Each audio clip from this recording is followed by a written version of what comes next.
कमाल खानवर कारवाई करणार असल्याचं सांगण्यात आलंय, तर तातडीने कारवाई करा अशी भूमिका विरोधकांनी घेतली आहे.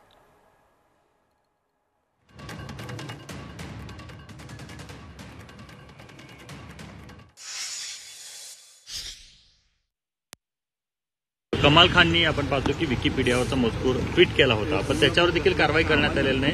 अशा प्रकारे चुकीचा मजकूर ट्विट करणं आणि ट्विटरने पण काढून टाकलेलं नाही. त्यासाठी तुम्हाला खरं जर पाहिलं कदाचित ट्विटरवर किंवा विकिपीडियावरच ऍक्शन घेतली पाहिजे.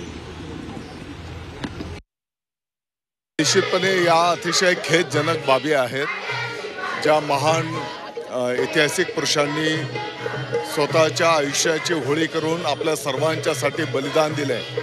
अशा महान व्यक्तींच्या, थोर पुरुषांच्या बाबतीत एवढ्या खालच्या पातळीवरनं जाणं, मला वाटतं की त्यांच्या बुद्धीची कीव करावीशी वाटते. येणाऱ्या काळामध्ये यांच्यावर कठोर कारवाई केली जाईल.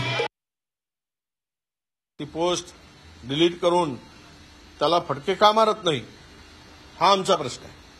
आणि म्हणून सरकारने आता दयामाया न दाखवता जर शिवरायांचं नाव घेऊन स्वतःच्या मताची तोंबडी भरायसाठी त्याचा वापर होत असेल तर थोडी तरी ठेवा आणि महाराजांचा अवमान करणाऱ्यावर कारवाई करा, ही आमची भूमिका आहे.